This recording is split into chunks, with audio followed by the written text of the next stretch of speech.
اعوذ باللہ من الشیطان الرجیم بسم اللہ الرحمن الرحیم رب اشرح لی صدری ویسر لی امری واحلل عقدۃ من لسانی یفقہوا قولی واجعل لی وزیرا من اہلی۔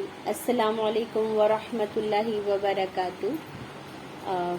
انشاءاللہ تعالی ہم تھوڑا سا پیچھے سے لیں گے کیونکہ پچھلے ہفتے اس کی ریکارڈنگ نہیں ہو پائی تھی، تو اس لیے ریکارڈنگ کیا تھا تو اس میں کچھ گڑبڑ آ گئی، تو انشاءاللہ تعالی ہم وہاں سے لیں گے کہ عرب میں کتنی قومیں تھیں، اور عرب بائدہ، عرب عاربہ اور عرب مستعاربہ، یہ ٹرم کن کے لیے استعمال کی جاتی ہے انشاءاللہ تعالی۔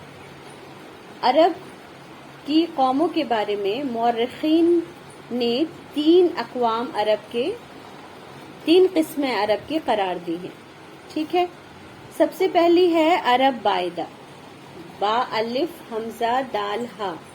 عرب بائدہ یعنی وہ قدیم عرب قبائل یا قومیں جو بالکل اب ان کا وجود ختم ہو چکا ہے، اور اس کے بارے میں علماء کہتے ہیں کہ یہ وہ قومیں ہیں جن پر اللہ کا عذاب آیا اور وہ ان کا نام و نشان دنیا سے مٹا دیا گیا، اور جن کی نشانیاں یا قرآن میں ان کے بارے میں ذکر موجود ہے، جیسے قوم عاد، قوم سمود، قوم لوط، یہ سب۔ قوم سمود کے جو نشانات ہیں، ان کے محلات ہیں، وہ آج بھی عرب میں موجود ہیں، اور اس کا لوگ اس کو دیکھنے جاتے ہیں، عبرت حاصل کرتے ہیں، اور رسول اللہ صلی اللہ علیہ وسلم نے خود ان تمام جگہوں کی نشاندہی فرمائی تھی۔ یہ عرب بائدہ ہیں، ہے نا، یہ عرب بائدہ ہیں جن کے نام و نشان مٹ گئے، لیکن وہ عرب تھے۔ اسی طریقے سے عرب عاربہ یعنی کہ وہ عرب جو قحطانی عرب کہلاتے ہیں، اور وہ اصل عرب ہیں جس میں یمنی ان کا جو اصل ملک ہے، اصل گہوارہ ہے، وہ یمن ہے، اور یہیں پر ان کے خاندان پھلی پھولی اور یہیں سے ان کی نسلیں آگے بڑھی۔ ان کے دو مشہور قبیلے کا ذکر آتا ہے، حمیر اور کہلان۔ بہرحال ہم موٹے موٹے طور پر کیا یاد رکھیں گے کہ اصل عرب جو پیور عرب ہیں وہ عرب عاربہ ہیں، اور یہ یمن کے لوگ ہیں۔ ہم جب آگے پڑھیں گے تو ہمیں پتہ چلے گا کہ جرہم قبیلہ یمنی قبیلہ تھا، اور وہ اصل عرب تھا۔ اس کے بعد ہے عرب عاربہ۔ عرب عاربہ یعنی قحطانی عرب جسے عرب مستعاربہ۔ یہ عرب وہ عرب ہیں جو اصلاً عرب نہ تھے، لیکن عرب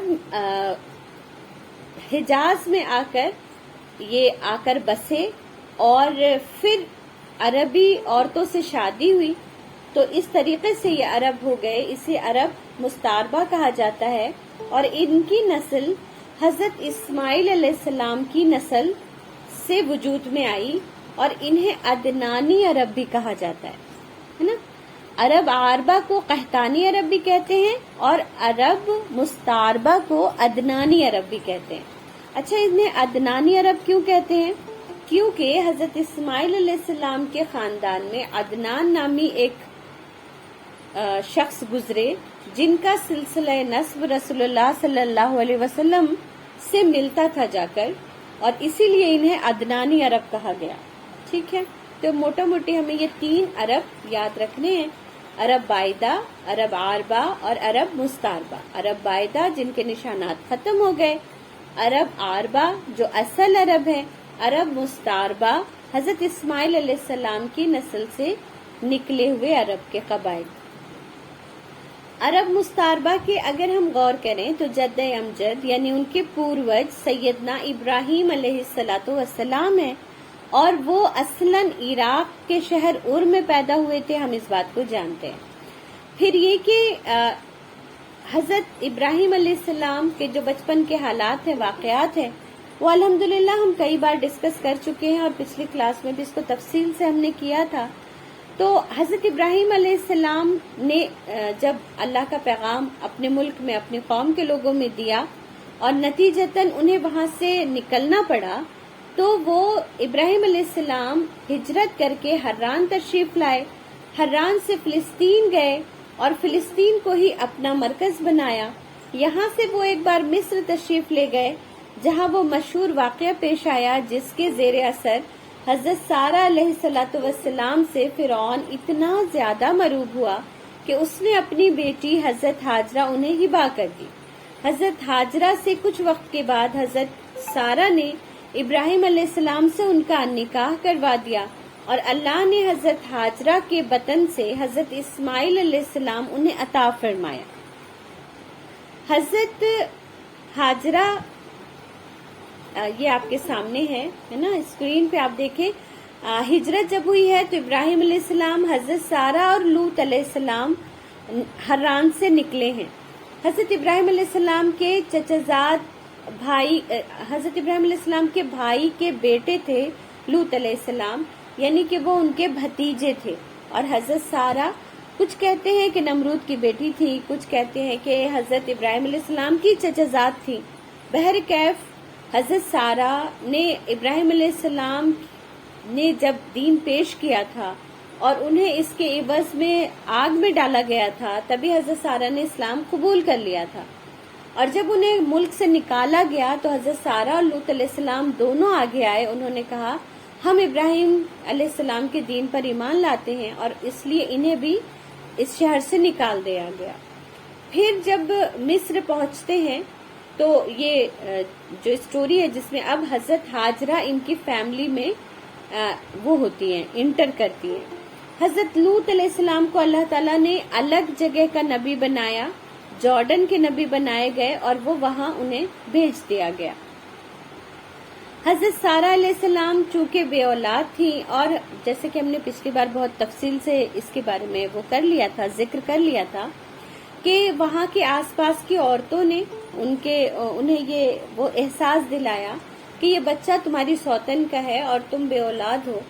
اور جیسا کہ ہم سب جانتے ہیں کہ یہ ساری نیگیٹو تھنکنگ جو ہمارے اندر آتی ہے وہ شیطان کے وسوسے سے آتی ہے۔ بہرکیف شیطان کا وسوسہ اتنا بڑھا کہ حضرت سارہ نے ابراہیم علیہ السلام سے یہ ڈیمانڈ کرنا شروع کر دیا کہ آپ اس بچے اور ماں کو کہیں بھی پہنچا دیں، بس یہ یہاں نہیں رہنی چاہیے۔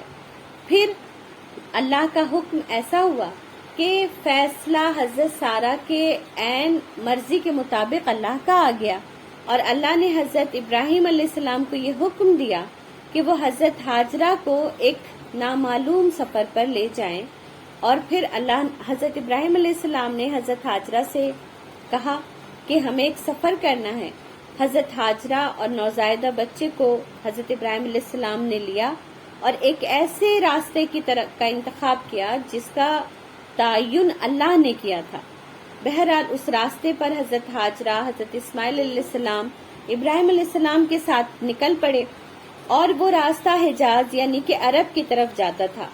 وہ ایک بے آب و گیا وادی تھی جہاں کوئی سایہ، کوئی چرند پرند کا کوئی گزر نہ تھا، جہاں کوئی پانی نہ تھا، وہ ایک صحرائی علاقہ تھا۔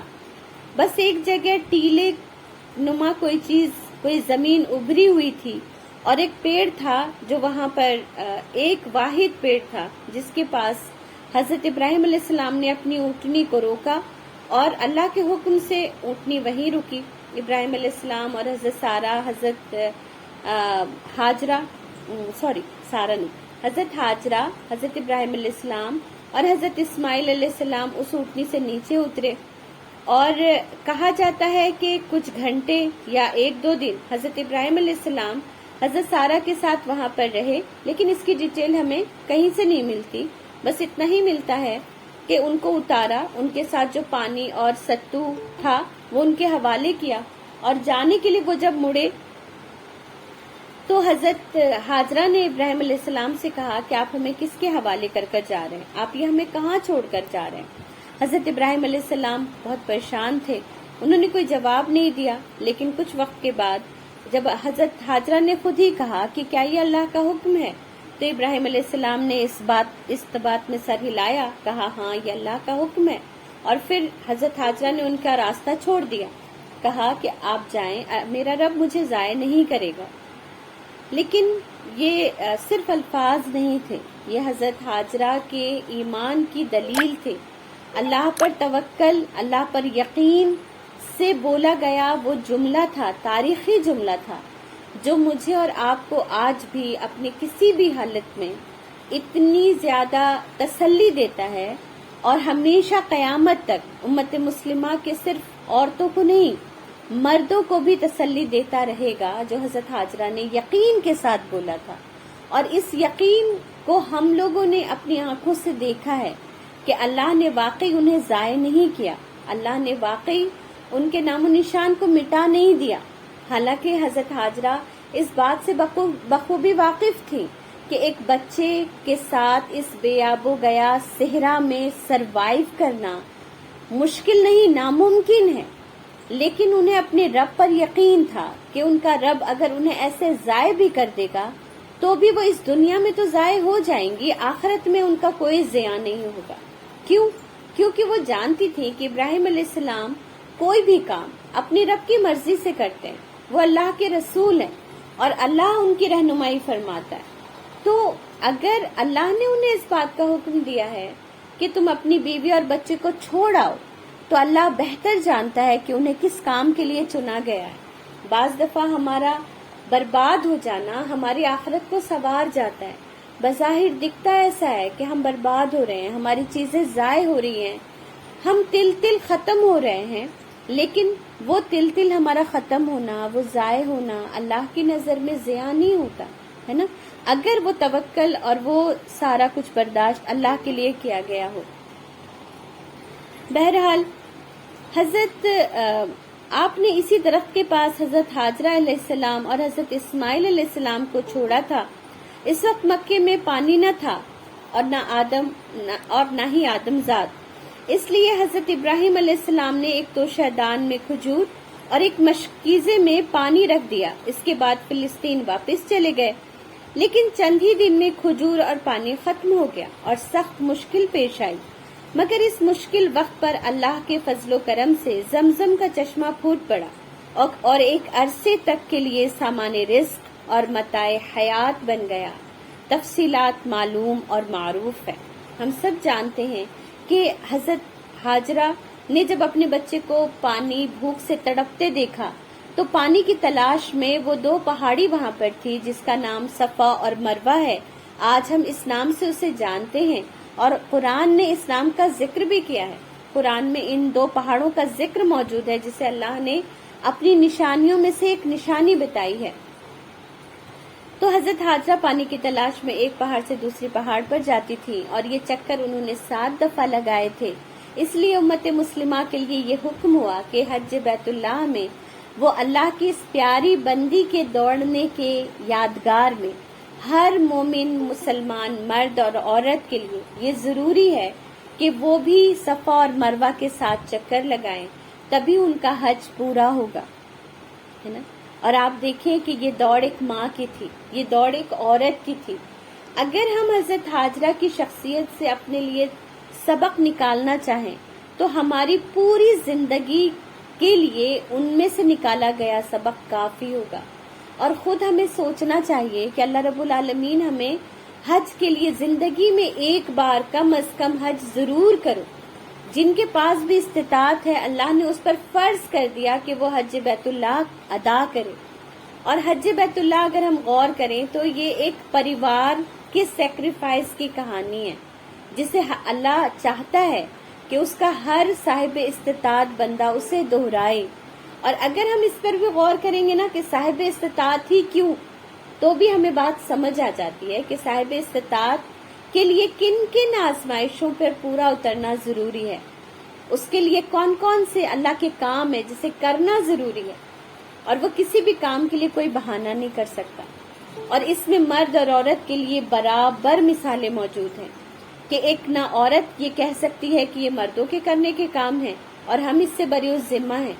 اور یہاں پر دیکھیں، میں ہمیشہ اس بات کو جب مجھے یہ بات سمجھ آئی تھی، اس سے پہلے میں بھی یہ سمجھتی تھی دین کا کام یہ ہے کہ آپ لوگوں میں جا کے تبلیغ کریں، آپ لوگوں کو اللہ کے بارے میں بتائیں، بے شک یہ دین کا کام ہے، لیکن اللہ تعالیٰ نے ہمیں اس پورے واقعے میں یہ بھی بتا دیا کہ آپ کوئی بھی کام اگر اللہ کے لیے کرتے ہیں اور اللہ پر توکل رکھتے ہوئے یقین کے ساتھ اللہ کی رضا حاصل کرنے کے لیے کرتے ہیں، تو ہمارا برتن مانجنا، ہمارا جھاڑو لگانا، ہمارا کسی کے لیے کھانا تیار کرنا، یہ سارے کام بھی ہمارے جنت میں جانے کا ذریعہ بن سکتے ہیں، کیونکہ حضرت ہاجرہ یہاں پر چکر پانی کے لیے لگا رہی تھی، اپنے بچے کے کھانے کا انتظام کرنے کے لیے لگا رہی تھی، بس یہی تو کر رہی تھی، جیسے کہ میں اور آپ کھانا تیار کرتے ہیں کچن میں، اپنے بچوں کی ضرورت کے لیے ہم باہر نکلتے ہیں، ان کے لیے سبزی فروٹس لے کر آتے ہیں،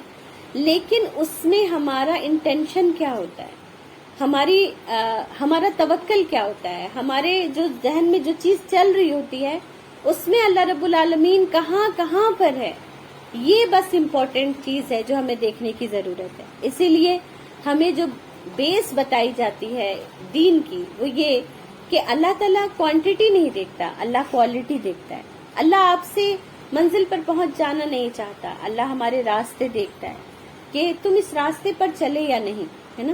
اور ہم سب اس واقعے کو جانتے ہیں جہاں پر صرف راستہ ناپ کر ایک انسان کے جنت اور جہنم کا فیصلہ فرمایا گیا ہے نا۔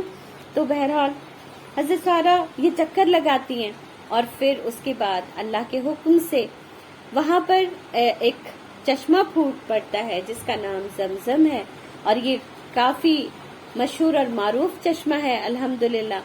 اس کے بارے میں بھی ایک چیز ہم یہاں پر درست کرتے ہوئے چلیں گے کہ بہت سارے لوگوں کو یہ غلط فہمی ہے کہ وہ چشمہ حضرت اسماعیل علیہ السلام کے پیر پٹکنے سے وہاں پر نکلا، حالانکہ حدیثوں سے یہ ثابت ہے کہ حضرت جبرائیل امین وہاں تشریف لائے اور انہوں نے اپنے پر کو مارا اس جگہ پر، تو وہاں سے چشمہ پھوٹ پڑا، اور وہ جگہ بالکل حضرت اسماعیل علیہ السلام کے قریب تھی، اس لیے یہ گمان ہوا کچھ لوگوں کو کہ ان کے پیر پٹکنے سے ہی چشمہ ابھرا، حالانکہ حضرت جبرائیل علیہ السلام کے پر مارا انہوں نے، اور اس کے بعد یہ چشمہ پھوٹ پڑا۔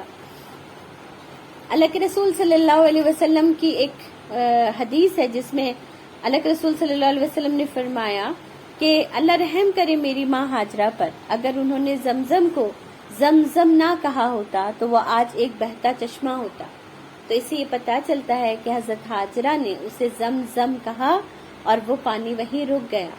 اچھا، یہاں سے بہت ساری باتیں پتا چلتی ہیں۔ ایک تو یہ بھی پتا چلتا ہے کہ ان کی زبان عربی نہیں تھی، کیونکہ عربی میں زمزم نہیں کہتے رک جانے، ٹھہر جانے کو، یہ عبرانی زبان تھی، اس لیے ہمیں یہ سمجھ آتا ہے کہ یہ عرب نہیں تھے بلکہ عراقی تھے اور ان کی زبان عبرانی تھی۔ اور دوسری بات یہ بھی کہ اللہ کی یہ ساری مخلوق ہے نا، یہ پانی، یہ سورج، یہ چاند، یہ زمین، یہ آسمان، یہ تمام چیزیں اللہ کی مخلوق ہیں، اور اللہ نے اس مخلوق پر جس مخلوق کو فضیلت عطا کی ہے وہ انسان ہے، لیکن ہر انسان کو ان تمام چیزوں پر فضیلت نہیں ملی۔ اللہ نے ان انسانوں کو فضیلت عطا کی ہے جو اللہ کے بندے ہیں، جو اللہ کے فرما بردار ہیں، جو اللہ کے حکم کے مطابق کام کرتے ہیں، تو پھر یہ تمام چیزیں ان کے حکم کی تابع ہو جاتی ہیں، ان کے حکم کو ماننے لگتی ہیں، ان کے حساب سے چیزیں طے ہو جاتی ہیں، ہے نا۔ اور آپ سوچیں کہ وہ پانی جو چشمے کی صورت میں بہنا تھا، جسے اس کو جب حضرت ہاجرہ نے کہا زمزم رک جا تو وہ رک گئی، کیونکہ وہ اللہ کی چنی ہوئی بندی تھی، کیونکہ وہ اللہ کی فرما بردار بندی تھی، وہ اپنے رب کی فرما بردار تھی، اس لیے پانی ان کا فرما بردار ہو گیا اور وہیں پر رک گیا، اور اس نے چشمے کی صورت اختیار نہیں کی۔ کہنے کا مقصد صرف اتنا ہے کہ جب ہم اللہ کے فرما بردار ہو جاتے ہیں تو اللہ کی بہت ساری نعمتیں اللہ تعالیٰ اسے ہمارا فرما بردار بنا دیتا ہے۔ تو ضروری ہے کہ انسان اللہ کا فرما بردار ہو، اور تب اللہ کی دی ہوئی نعمتوں کو وہ اس کے اعتبار سے استعمال کرے گا، تو وہ چیزیں اس کے اوپر حاوی نہیں ہوں گی، بلکہ وہ ان چیزوں پر قدرت رکھے گا، ان کو استعمال کرنے کا، ان کو اپنے حساب سے ان کے اوپر حکومت کرنے کا وہ اہل ہو جاتا ہے۔ کچھ عرصے بعد یمن سے ایک قبیلہ آیا جسے تاریخ میں جرہم ثانی کہا جاتا ہے، یعنی کہ یہ دوسری پشت ہوگی جرہم قبیلے کی، جسے جرہم ثانی کہا جاتا ہے، یہ قبیلہ اسماعیل علیہ السلام کی ماں سے اجازت لے کر مکہ میں ٹھہر گیا۔ کہا جاتا ہے کہ یہ قبیلہ پہلے مکہ کی گرد و پیش کی وادیوں میں سکونت پذیر تھا، یعنی وہاں رہتا تھا۔ صحیح بخاری میں اتنی صراحت موجود ہے کہ رہائش کے غرض سے یہ لوگ مکہ میں حضرت اسماعیل علیہ السلام کی آمد کے بعد اور ان کے جوان ہونے سے پہلے وارد ہوئے تھے، لیکن اس وادی سے ان کا گزر اس سے پہلے بھی ہوا کرتا تھا۔ اس وادی سے وہ بطور راستہ ہے نا، بطور ان کے رہ گزر کے یہ جگہ استعمال ہوتی تھی۔ انہیں کہیں اور پانی کی تلاش میں جانا ہوتا تھا تو اس طرف سے گزرتے تھے، لیکن اس بار جب اس طرف سے گزرے تو انہوں نے دیکھا کہ پرندے وہاں پانی پی کر اڑ رہے ہیں، اور وہ جب ان کے قریب گئے تو دیکھا کہ وہاں ایک عورت اور ایک بچہ ہے۔ انہوں نے حضرت ہاجرہ علیہ السلام سے یہ اجازت طلب کی کہ کیا ہم یہاں رہ سکتے ہیں؟ آپ دیکھیں، مردوں کا وہ قافلہ ہے، اتنا بڑا گروپ ہے جو وہاں سے گزر رہا ہے، لیکن ایٹیکیٹس کتنے تھے کہ انہوں نے ایک عورت کے پاس جب یہ دیکھا کہ اس سے پہلے یہاں پر کوئی چشمہ نہیں تھا، وہ اس بات کو سمجھ گئے، یہ کوئی کنواں نہیں تھا، وہ سمجھ گئے کہ یہ کنواں اس عورت کی ذاتی مملکت ہے، اور انہوں نے ان سے اجازت لی کہ کیا ہم یہاں رہ سکتے ہیں۔ اب یہاں پر حضرت ہاجرہ کے بارے میں بھی ایک بات جو سب سے پہلے میں نے باجی کے منہ سے سنا تھا اور مجھے اتنی حیرانگی ہوئی تھی کہ آپ دیکھیں کہ حضرت ہاجرہ نے انہیں یہ نہیں کہا ہاں آپ کیوں نہیں یہاں رہیں، کیونکہ وہ اتنے دنوں سے اکیلی رہ رہی تھی، اکیلے پن سے وہ بالکل آپ دیکھیں وہ ٹوٹ گئی ہوں گی، پریشان ہو گئی ہوں گی۔ ہم میں سے اگر کسی کو اکیلے بس کسی فلیٹ میں بھی رہنا پڑ جاتا ہے تو جب کوئی فلیٹ میں رہنے آتا ہے تو ہم بالکل آگے بڑھ کے اپنی ساری چیزیں ان کے پر نچھاور کرنے کو تیار ہو جاتے ہیں کہ چلو کوئی تو آیا ہمارے ہمسائے میں رہنے کے لیے، اور پھر کیا ہوتا ہے، ہمارے تعلقات خراب ہو جاتے ہیں حد سے زیادہ ان سے میل جول بڑھانے کی وجہ سے۔ لیکن دیکھیں یہاں پر ہمارے لیے حضرت سارہ کی سیرت میں یہاں پر بھی ہمارے لیے بہت بڑا نمونہ ہے کہ ہمیں ہر کام صبر، تحمل، سوچ سمجھ کے کرنا چاہیے۔ کسی سے تعلقات بھی بنانا ہے تو کتنا بنانا ہے، کتنے دن میں کتنا ڈیولپ کرنا ہے، ان تمام چیزوں کو بھی ہم اپنی ماں حضرت ہاجرہ سے سیکھ سکتے ہیں۔ انہوں نے ایک بار میں نہیں کہا، انہوں نے کہا ہاں کیوں نہیں، آپ رہیں، لیکن پانی میرا ہے، اس لیے میں اسے آپ کو معاوضے پر دوں گی اور اس کے بدلے آپ مجھے کھانے پینے کی اور دوسری چیزیں دیں گے۔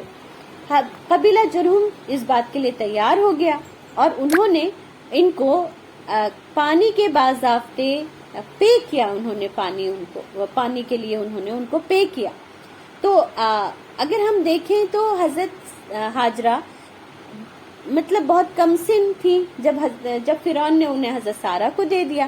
حضرت سارہ کے پاس ہیں تو ان کی ایک لونڈی کی طرح رہ رہی ہیں، پھر حضرت ابراہیم سے شادی ہو جاتی ہے ان کی، اور پھر وہ اتنے دنوں گھریلو عورت بن کر رہتی ہیں۔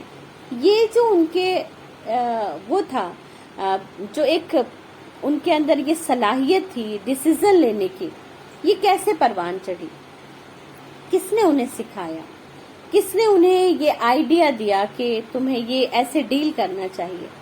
تو ان تمام چیزوں کا ہم اگر سورس دیکھیں گے تو ان تمام چیزوں کا سورس اللہ رب العالمین کی ذات ہے، جو اپنے بندے بندیوں کو گائیڈ کرتا ہے۔ اس کے لیے ضروری نہیں ہوتا کہ کوئی نبی ہو، ہے نا، اللہ تعالیٰ اپنے بندوں کے دل میں باتوں کو القاء کرتا ہے، آئیڈیاز ڈال دیتا ہے، اور اس آئیڈیا کو استعمال کر کے انسان اپنی زندگی آسان بناتا ہے۔ ہم چاروں طرف دیکھتے ہیں ایسی چیزوں کو، ہمیں سمجھ نہیں آتا یہ کون سی یونیورسٹی کے پڑھے ہوئے لوگ ہیں، لیکن انسان اگر اپنا رشتہ اللہ سے مضبوط رکھتا ہے تو اللہ تعالیٰ نہ صرف اس کی رہنمائی کرتا ہے بلکہ اس سے وہ کام بھی لیتا ہے جس کے بارے میں وہ خود بھی پلان نہیں کر سکتا، خود بھی نہیں سوچ سکتا۔ حضرت ہاجرہ نے ان لوگوں کو معاوضے پر وہاں رہنے دیا، اور پھر یہ حضرت اسماعیل علیہ السلام کی پرورش اور تربیت انہی قبیلے کے ساتھ ہی ہونے لگی، کیونکہ ادھر صرف دو لوگ تھے، حضرت ہاجرہ اور حضرت اسماعیل، ادھر پورا کا پورا قبیلہ تھا۔ حضرت ابراہیم علیہ السلام ان کی نگہداشت کے لیے آتے رہتے تھے مکہ یا نہیں، اس کے بارے میں ہمارے پاس بہت زیادہ کوئی تفصیل موجود نہیں ہے، لیکن ان کی آمد کتنی بار ہے یہ 4 بار کے بارے میں ہمیں تفصیل ملتی ہے. 2 کا ذکر قرآن کریم میں ہے اور 2 کا ذکر احادیث سے ملتا ہے. قرآن مجید میں بیان کیا گیا کہ اللہ تعالیٰ نے حضرت ابراہیم علیہ السلام کو خواب دکھلایا کہ وہ اپنے صاحبزادے یعنی کہ حضرت اسماعیل علیہ السلام کو ذبح کر رہے ہیں. یہ خواب ایک طرح کا حکم الہی تھا اور باپ بیٹے دونوں اس حکم الہی کی تعمیل کے لیے تیار ہو گئے. اور جب دونوں نے سر تسلیم خم کر دیا اور باپ نے اپنے بیٹے کو پیشانی کے بل لٹا دیا تو اللہ نے پکارا، اے ابراہیم، تم نے خواب کو سچ کر دکھایا. ہم نیکوکاروں کو اسی طرح بدلہ دیتے ہیں. یقیناً یہ ایک کھلی ہوئی آزمائش تھی اور اللہ نے انہیں فدیے میں ایک عظیم ذبیحہ عطا فرمایا. مجموعہ بائبل کی کتاب پیدائش میں مذکور ہے کہ حضرت اسماعیل علیہ السلام حضرت اسحاق علیہ السلام سے 13 سال بڑے تھے اور قرآن کا سیاق بتاتا ہے کہ یہ واقعہ حضرت اسحاق علیہ السلام کی پیدائش سے پہلے پیش آیا. اس لیے کیونکہ پورا واقعہ بیان کرنے کے بعد حضرت اسحاق علیہ السلام کی پیدائش کی بشارت کا ذکر ہے. اس واقعے سے یہ ثابت ہوتا ہے کہ حضرت اسماعیل علیہ السلام کے جوان ہونے سے پہلے کم از کم ایک بار حضرت ابراہیم نے مکے کا سفر ضرور کیا. بقیہ 3 سفروں کی تفصیل صحیح بخاری کی ایک طویل روایت میں ہے جو حضرت ابن عباس سے مرفوعاً مروی ہے. اس کا خلاصہ ہم آگے پڑھیں گے انشاءاللہ.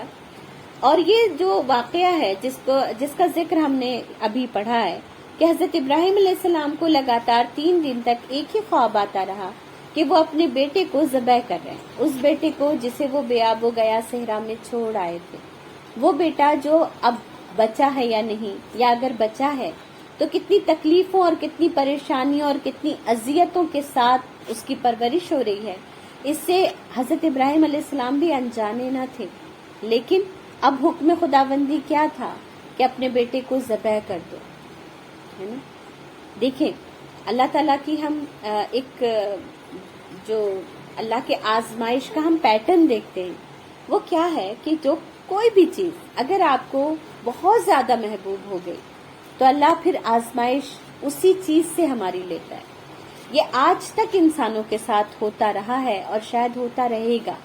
اسی لیے اللہ تعالیٰ نے کیا فرمایا تھا، لن تنالوا البر حتی تنفقوا مما تحبون، کہ تم نیکی کو پہنچ ہی نہیں سکتے جب تک کہ تم اللہ کی راہ میں وہ نہ قربان کر دو جو تمہیں سب سے زیادہ عزیز ہے. تو پہلے جب ہم ان آیات کو پڑھتے تھے ہمیں لگتا تھا کوئی سامان، کوئی چیز، کوئی پیسہ، ہے نا، کچھ بھی.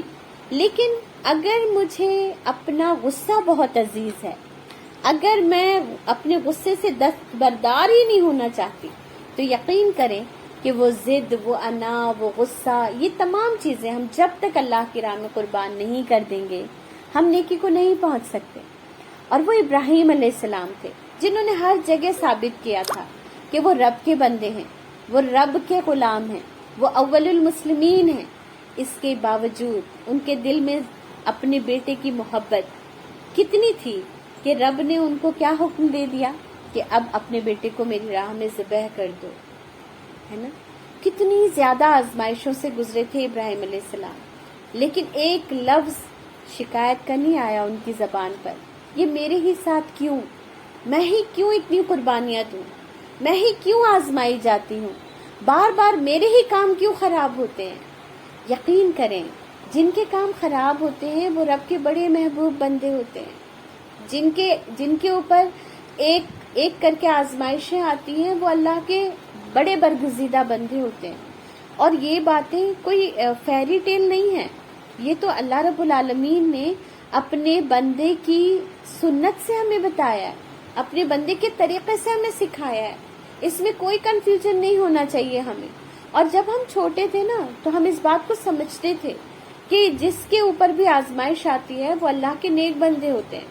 پر اب یہ سوچ، یہ چیز اتنی چینج ہو گئی ہے کہ اگر عالمی لیول پر بھی ہم کسی عالم کو بھی دیکھتے ہیں پریشان کہ ان کو جیل ہو گئی، کہ ان کا بہت بڑا نقصان ہو گیا، ان کے بچے ہلاک ہو گئے، تو ہم ان کے اندر بھی خامیاں تلاش کرنے لگ جاتے ہیں. ہم کیسے مسلمان ہو گئے، ہمیں سمجھ ہی نہیں آتا کہ ابراہیم علیہ السلام کی قربانیوں کا ذکر ہے قرآن میں، ان کی نعمتوں کا، ان کی اللہ نے جو ان کو آسانیاں عطا فرمائی تھی ان کا کہیں ذکر نہیں. اللہ نے ہر اس بات کا ذکر فرمایا ہے جس سے وہ آزمائے گئے اور وہ اس پر ثابت قدم رہے. اللہ نے ان کی محبت کے جلوے بتائے ہیں. اور ہم یعنی اللہ بندے کو آزماتا ہے. ہم آج کے مسلمان اللہ کو آزماتے ہیں. ہم اللہ سے کہتے ہیں اگر تو ہے تو ثابت کر، اگر تو ہے تو یہ پریشانی دور کروا، اگر یہ تیرا نیک بندہ ہے تو اس کے ساتھ یہ کیوں ہو رہا ہے نا. ہم خود نہیں آزمائے جانے کو تیار ہیں، ہم اللہ کو آزماتے ہیں. ہم اللہ پہ تنقید کرتے ہیں. کسی بندے کی بندگی پر انگلی اٹھانا اللہ پر تنقید کرنا ہے. کسی بندے کے حالات پر انگلی اٹھانا اللہ پر تنقید کرنا ہے. اس بات کو ہم کب سمجھیں گے؟ تو ابراہیم علیہ السلام سے اتنی بڑی قربانی اتنی ساری قربانیوں کے بعد بھی لی جا رہی ہے نا. تو اللہ تعالیٰ کب کتنا کس کو آزمائے گا یہ کون ڈیسائیڈ کرے گا؟ اللہ ڈیسائیڈ کرے گا. میں اور آپ نہیں ڈیسائیڈ کریں گے. بس ہمیں تو اپنے رب سے یہ دعا ہمیشہ کرتے رہنا ہے. اور دیکھیں وہ ابراہیم تھے اس لیے اتنی بڑی بڑی آزمائشوں سے گزارے گئے اور وہ ثابت قدم بھی رہے.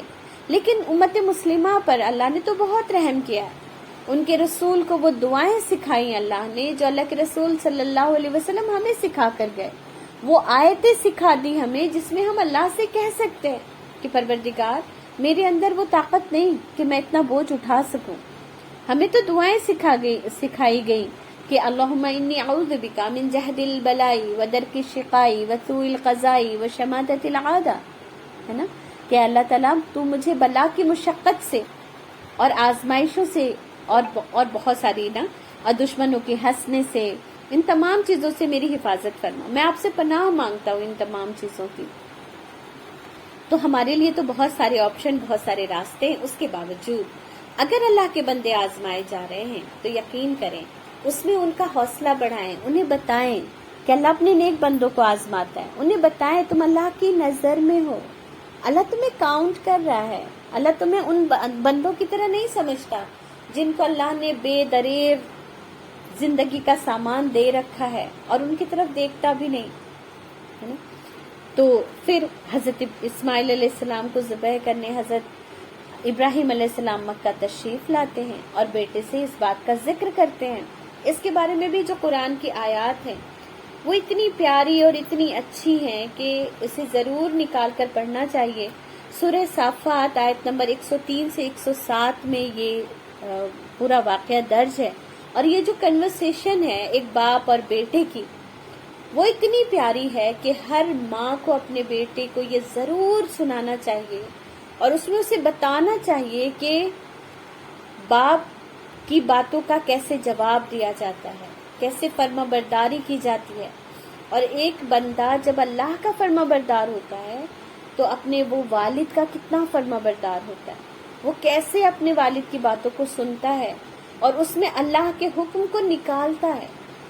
اور ضروری ہے کہ ہر بچے کو جب وہ سن بلوغت کو پہنچ جائے، جب ہم اور آپ اس کی شادی کرنے لگیں تو کچھ تربیتوں میں یہ بھی ایک تربیت ضرور کریں کہ وہ جب باپ بنے تو وہ کیسا باپ بنے، وہ اپنے بچوں سے کس طرح بات کرے، وہ اپنے بچوں کی کس طرح عزت کرے، وہ کیسے اپنے بچوں سے رائے لے، ہے نا. تو ہم بہت سارے ٹریننگ لیتے ہیں تربیت کے، پیرنٹنگ کے، بہت سارے لیکچرز اٹینڈ کرتے ہیں، لیکن قرآن کو ان تمام نظریے سے پڑھتے ہی نہیں. اگر ہم پڑھتے تو ہمیں سمجھ آتا کہ صرف حضرت ابراہیم علیہ السلام کا خاندان ہی، ان کی پوری زندگی ہی ہمارے لیے اچھا باپ، اچھی ماں، اچھا بیٹا، اچھی بیوی بننے کے لیے کافی تھا. جب حضرت ابراہیم علیہ السلام کو نکالا جا رہا تھا تو ان کا اپنے باپ کے ساتھ کیسا رویہ تھا. جب آج حضرت ابراہیم علیہ السلام اپنے بیٹے سے کہہ رہے ہیں کہ میں نے خواب دیکھا ہے، میں تمہیں ذبح کر رہا ہوں، تو وہ کیسے باپ تھے، ہے نا. ہمارے ایک مزاج پایا جاتا ہے کہ جو دیندار باپ ہوتے ہیں وہ ہمیشہ غصے میں رہیں گے، وہ بچوں سے بہت زیادہ بات نہیں کریں گے، ہے نا. حالانکہ حضرت ابراہیم علیہ السلام کے کردار میں یہ نہیں دکھتا. اور آج کے والدین تو انہوں نے تو اپنا کوئی روب، کوئی عزت، کوئی حکم کی جگہ کچھ بھی برقرار نہیں رکھا ہے، کچھ بھی برقرار نہیں رکھا ہے نا۔ تو ان تمام چیزوں میں ہمیں اعتدال پر آنے کی ضرورت ہے، اور ہمیں تو کہا بھی ہے اللہ نے امت وسط، ہے نا، وہ امت جو ہر چیز میں اعتدال برتتی ہے، کسی میں بھی اسٹریم پہ نہیں چلی جاتی۔ تو یہ واقعہ پورا ہم جانتے ہیں، اس لیے ہمیں صرف لیسن لینا تھا۔ اس واقعے سے ثابت ہوتا ہے کہ حضرت اسماعیل علیہ السلام کے جوان ہونے سے کم از کم ایک بار آپ مکہ تشریف لائے تھے۔ حضرت اسماعیل علیہ السلام جب جوان ہو گئے تو جرہم سے عربی سیکھ لی، ہے نا، کیونکہ ان لوگوں کی زبان عربی تھی۔ اب 2 لوگ عربی نہیں ہیں، باقی عرب ہیں، تو انہیں ظاہر عربی ہی سیکھنی تھی، اور وہ جرہم قبیلے کی آنکھوں میں جچنے لگے، تو ان لوگوں نے اپنے خاندان کی ایک خاتون سے آپ کی شادی کر دی۔ اسی دوران حضرت ہاجرہ کا غالباً انتقال ہو گیا۔ ادھر حضرت ابراہیم کو خیال ہوا کہ آپ کو اپنا ترکہ دیکھنا چاہیے، یعنی ایک حصہ تو آپ کا فلسطین میں آباد ہے، یعنی حضرت اسحاق علیہ السلام کی صورت میں، اور دوسرا حصہ آپ کا اسماعیل علیہ السلام کی صورت میں ملک حجاز یعنی مکہ میں ہے۔ تو وہ اپنا ترکہ دیکھنے مکہ تشریف لے گئے، لیکن حضرت اسماعیل سے ملاقات نہ ہوئی۔ بہو سے حالات دریافت کیے، اس نے تنگ دستی کی شکایت کی۔ آپ نے وصیت کی کہ اسماعیل آئیں تو کہنا اپنے دروازے کی چوکھٹ بدل دیں۔ اس وصیت کا مطلب حضرت اسماعیل سمجھ گئے، بیوی کو طلاق دے دی اور ایک دوسری عورت سے شادی کر لی، جو جرہم کے سردار مزاز بن عمرو کی صاحبزادی تھی۔ اس دوسری شادی کے بعد ایک بار پھر حضرت ابراہیم علیہ السلام مکہ تشریف لے گئے، مگر اس دفعہ بھی حضرت اسماعیل سے ملاقات نہ ہوئی۔ بہو سے احوال دریافت کیے تو اس نے اللہ کی حمد و ثنا کی، اور آپ نے وصیت کی کہ اسماعیل کو کہنا کہ وہ اپنے دروازے کی چوکھٹ برقرار رکھیں، اور فلسطین واپس آ گئے۔ اب یہ 2 واقعات ہیں جس پر بہت کنٹروورسی ہے، بہت اعتراضات ہیں، لیکن میں یہ نہیں کہوں گی کہ یہ ضعیف احادیث ہے یا بہت ساری حدیث کی بک میں اس کا ذکر نہیں ملتا ہے۔ ہم صرف اس بات کو سمجھیں گے کہ وہ ابراہیم علیہ السلام ہیں، یعنی کہ وہ اللہ کے نبی ہیں، اور وہ اسماعیل علیہ السلام ہیں، اور وہ بھی اللہ کے نبی ہیں۔ ایک باپ نبی ہے اور بیٹا نبی ہے، دونوں کی زندگی کا مقصد اللہ کا کام ہے، اللہ کے دین کی سربلندی ہے، اور اتنے بڑے کام کے لیے ایک ایسی عورت کو زندگی میں نہیں رکھا جا سکتا ہے جو اللہ پر توکل نہ رکھتی ہو اور رونا دھونا کرتی ہو، ہے نا۔ مقصد بہت بڑا تھا، تو اس لیے اس کے لیے جس ساتھی کا انتخاب کیا جانا تھا وہ بھی اسی پیمانے کا ہونا چاہیے جو آپ کے کام کو سمجھ سکے، جیسے کہ حضرت ابراہیم علیہ السلام کی بیوی تھی حضرت ہاجرہ، جنہوں نے ان کی ایک ڈیسیزن پر مکے جیسے صحرا میں رہنا قبول کر لیا اور ان سے کوئی شکوہ شکایت نہیں کیا۔ تبھی وہ اتنے بڑے اولو العزم نبی ہیں، کیونکہ ان کے پیچھے جو 2 عورتیں تھیں وہ بھی قربانیوں کی بہت بڑی مثال پیش کر چکی تھی۔ حضرت سارہ ان کے ساتھ بیاب و گیا صحرا میں نکل پڑی تھی، ہے نا، قربانی انہوں نے بھی دی تھی، ہمیں ان کی قربانیاں یاد نہیں رہتی۔ وہ اپنا محل چھوڑ کر وہ بھی آ گئی تھی، اور حضرت ابراہیم کے ساتھ اس سفر پر نکل گئی تھی کہ انہیں بھی نہیں پتا تھا کہ وہ ضائع ہو جائیں گی یا بچ جائیں گی، ہے نا۔ تو ابراہیم علیہ السلام کی دونوں بیویاں، دونوں اللہ پر توکل رکھنے والی، اللہ پر بھروسہ کرنے والی، اور بہت بڑی قربانیاں دی تھی ان لوگوں نے، اور اس لیے یہ دونوں حضرت ابراہیم علیہ السلام کی بیویاں رہیں۔ لیکن ایک ایسی عورت جو اللہ کی ناشکری ہو، تو اس کو اگر حضرت اسماعیل علیہ السلام کی زندگی میں رکھا جاتا تو نیگیٹیوٹی ان کے کام پر اثر انداز ہوتی، ہے نا۔ اب کچھ لوگ یہ کہتے ہیں کہ باپ کو یہ حق حاصل ہے کہ وہ بیٹے کو بیوی کو طلاق دینے کہہ سکتا ہے، تو نہیں، سوری، باپ کو یہ حق حاصل نہیں ہے۔ حضرت ابراہیم علیہ السلام حضرت اسماعیل علیہ السلام کے صرف باپ نہیں تھے، وہ وقت کے نبی تھے، ہے نا۔ اور اگر آپ ابراہیم علیہ السلام جیسے باپ ہیں تو بالکل آپ کو یہ اختیار مل جائے گا، لیکن پہلے حضرت ابراہیم علیہ السلام جیسا باپ بننا ثابت تو کریں، پہلے حضرت ابراہیم علیہ السلام جیسے اللہ کے بندے بننا ثابت تو کریں، اتنی بڑی بڑی قربانیاں خود اللہ کے لیے دیں زندگی میں، پھر ابراہیم علیہ السلام والا جو ان کو اتھارٹی ملی تھی اس کی ڈیمانڈ کریں، ہے نا. ابراہیم دیکھیں، بچے اپنے ماں باپ کو بہت غور سے دیکھتے ہیں. آج کل جو ہم دیکھتے ہیں نا، ہمارے بچوں میں اللہ پر توکل نہیں، اللہ پر یقین نہیں، یا اللہ کے لیے کسی کام کو چھوڑ نہیں دیتے، یا اللہ کے لیے کسی کام کو کر نہیں گزرتے. اس کی سب سے بڑی وجہ ہم خود ہیں.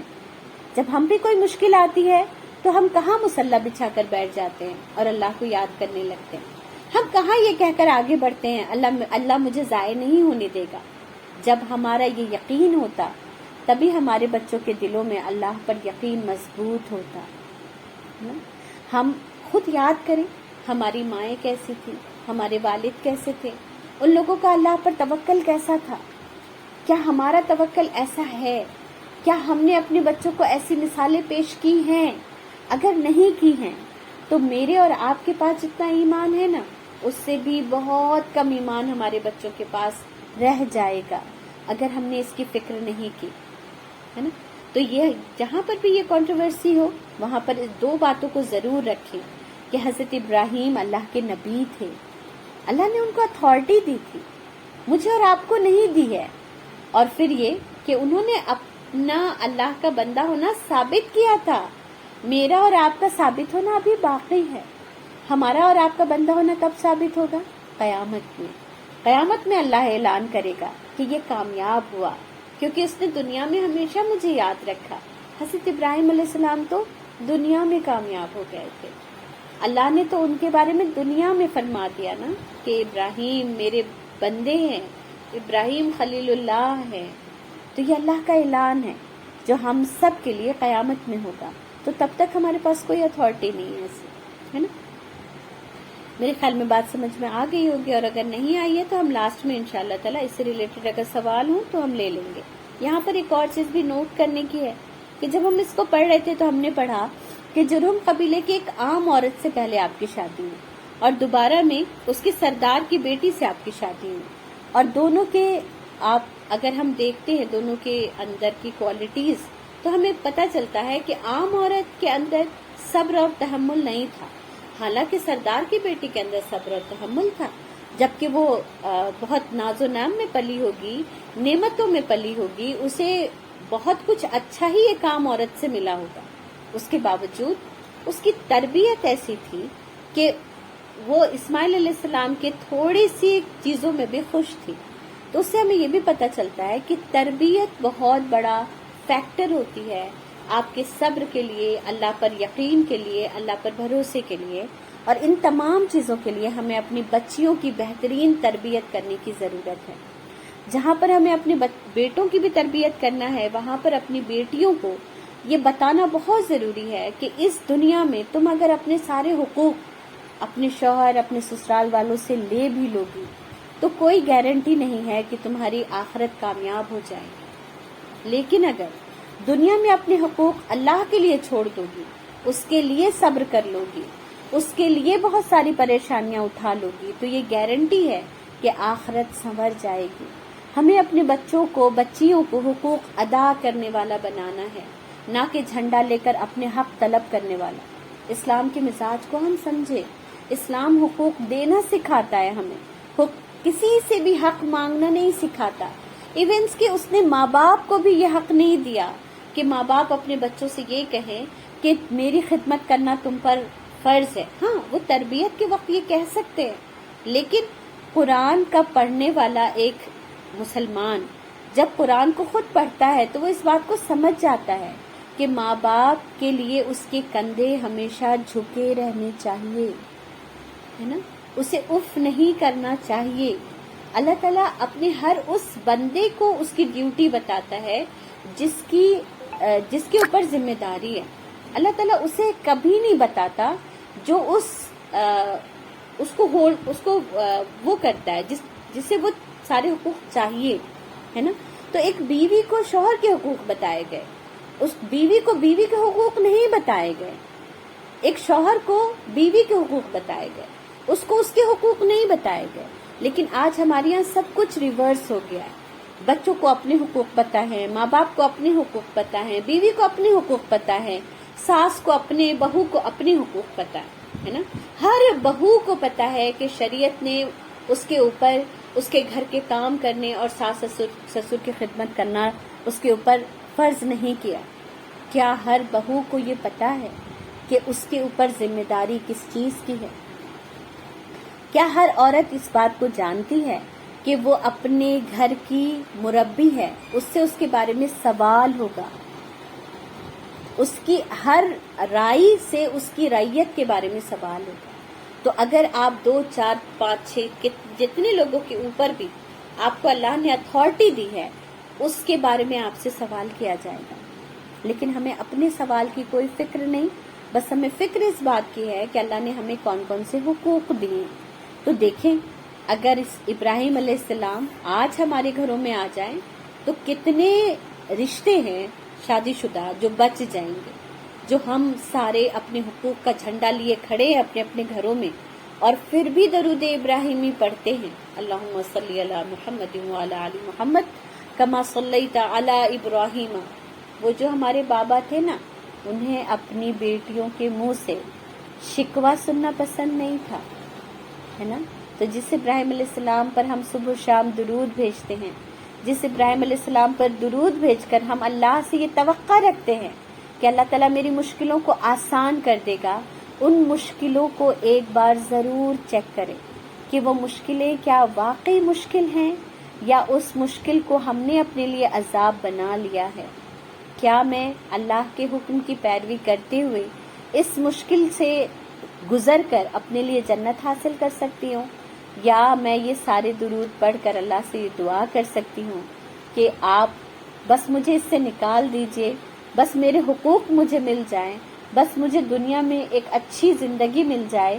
اگر یہ ہماری دعائیں ہیں تو بتائیں حضرت ابراہیم علیہ السلام اور رسول اللہ صلی اللہ علیہ وسلم کا ان دعاؤں سے کیا واسطہ ہے؟ کوئی واسطہ ہے نا. تو انشاءاللہ تعالی ہم اس نہج پر ضرور سوچیں گے انشاءاللہ، اور آگے کے جو واقعات ہیں ہم اگلی بار لیں گے اس دعا کے ساتھ کہ اللہ تعالیٰ آج جتنی باتیں ہم نے کی ہیں اللہ تعالیٰ ہماری زندگیوں میں اسے راسخ کر دے. کیونکہ یہ باتیں ایسی ہیں کہ اگر اس کا ایک حصہ بھی ہماری زندگی میں آ گیا تو ہماری زندگیوں میں بے پناہ سکون آ جائے گا انشاءاللہ، اور یہ دنیا کی زندگی انشاءاللہ آخرت کی کامیابی کی وجہ بن جائے گی ہمارے لیے. سبحانک اللہم و بحمدک نشہد ان لا الہ الا انت نستغفرک و نتوب الیک. سبحان ربک رب العزت عما یصفون وسلام علی المرسلین والحمد للہ رب العالمین. آمین. السلام علیکم ورحمۃ اللہ وبرکاتہ.